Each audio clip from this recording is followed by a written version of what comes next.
Welcome back to Suja's cooking channel. இன்றைக்கி நாம் பார்க்க போகிறது கருவாட்டு குழம்பு. எப்படி செய்கிறதுன்னு பார்க்கலாம் வாங்க. தேவையான பொருட்களை பார்க்கலாம். கருவாடு, தக்காளி, உப்பு, மஞ்சத்தூள், பச்சை மிளகாய், பூண்டு, கருவேப்பிலை, கொத்தமல்லி, வெங்காயம், புளி, கரம் மசாலா, குழம்பு மிளகாத்தூள், எண்ணெய். வாங்க எப்படி செய்கிறதுன்னு பார்க்கலாம். முதல்ல கருவாடை க்ளீன் பண்ணிக்கலாம். இன்றைக்கி நான் சுடு தண்ணி வச்சுருக்கேன். அந்த சுடு தண்ணியை எடுத்து ஃபஸ்ட்டு ஒரு 2-3 வாட்டி சுடு தண்ணியில் அலசிக்கலாம்.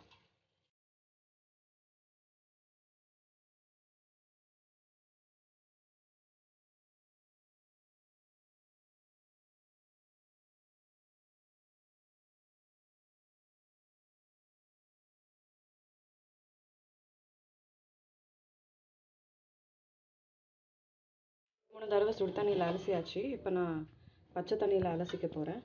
இது ஃபைனல்.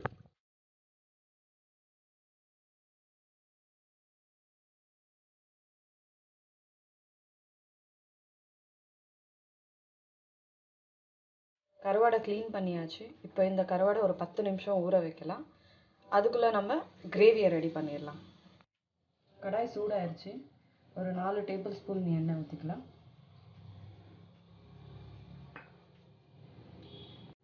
எண்ணெய் நல்லா சூடாயிருச்சு. நான் இன்றைக்கி ஒரு 10 பல் பூண்டு எடுத்து வச்சுருக்கேன். அதை சேர்த்துக்கலாம் ஃபஸ்ட்டு. அது கூடவே 3 பச்சை மிளகாய்.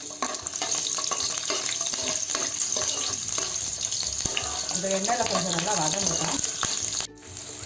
இப்போ நான் ஒரு பெரிய சைஸ் வெங்காயமாக 2-3 வெங்காயம் வெட்டி வச்சுருக்கேன். அதையும் சேர்த்துக்கலாம்.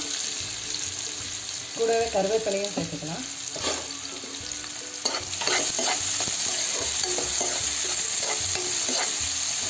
இதை நல்லா ஒரு டார்க் ப்ரௌனாக வர வச்சு ஃப்ரை பண்ணிக்கலாம்.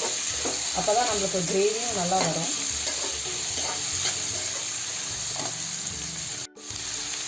இந்த ஸ்டேஜில் லைட்டாக உப்பு சேர்த்துக்கிறேன் வெங்காயம் வதங்குறதுக்காக.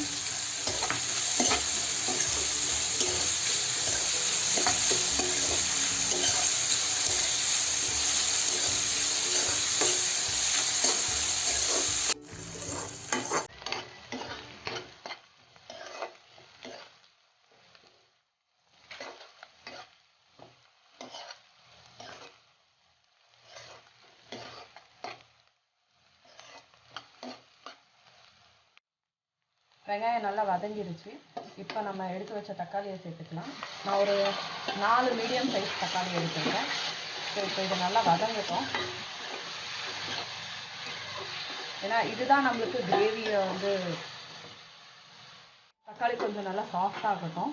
அப்போ தான் நம்மளுக்கு அந்த கிரேவி கொஞ்சம் நல்லா இருக்கும். ஒரு மீடியம் ஃப்ளேமில் இப்போ ஒரு மூடி வச்சு ஒரு 5 மினிட்ஸ் வேக விடலாம் தக்காளியை. தக்காளி நல்லா சாஃப்டாக வெந்துருச்சு. இப்போ இந்த ஸ்டேஜில் நம்ம மஞ்சத்தூள்,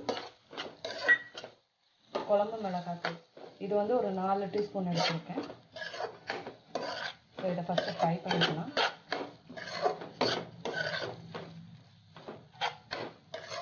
அந்த பச்சை வாசம் போகிற வரைக்கும் லைட்டாக ஃப்ரை பண்ணிக்கோங்க.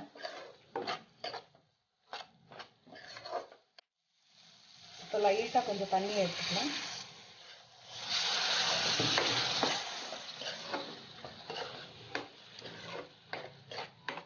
அந்த மசாலாவோட பச்சை வாசம் போகிற வரைக்கும் லைட்டாக கொதிச்சு ஒரு கொதி வரட்டும் போதும்.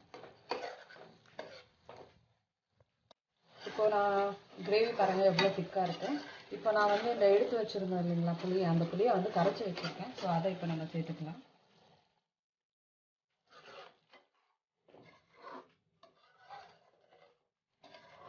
நல்லா ஒரு 5 நிமிஷம் இதை கொதிக்க விடுங்க.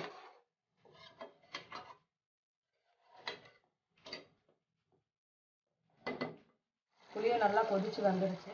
இப்போ இந்த ஸ்டேஜில் நம்ம க்ளீன் பண்ணி வச்சுருந்த கருவாடை சேர்த்துக்கலாம். நான் இன்றைக்கி 100 கிராம்ஸ் கருவாடு எடுத்திருக்கேன், குச்சி கருவாடு. இதை ஒரு 10 மினிட்ஸ் வேக வச்சா போதுங்க. இப்போ இந்த ஸ்டேஜில் நம்ம உப்பை சேர்த்துக்கலாம். ஏன்னா ஆல்ரெடி கருவாடுலேயும் உப்பு இருக்கும், அதனால தான் நான் கருவாடில் உப்பு சேர்க்கலை. இப்போ நம்ம சேர்த்துக்கலாம்.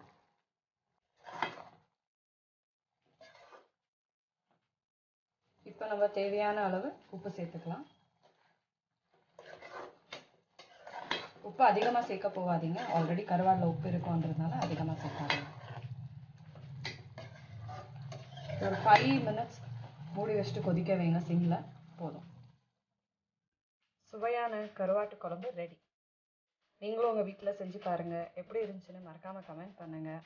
அப்படியே லைக் பண்ணுங்கள், சப்ஸ்கிரைப் பண்ணுங்கள், ஷேர் பண்ணுங்கள். மறக்காமல் பெல் ஐக்கானை தட்டிடுங்க. தேங்க்யூ. பாய்.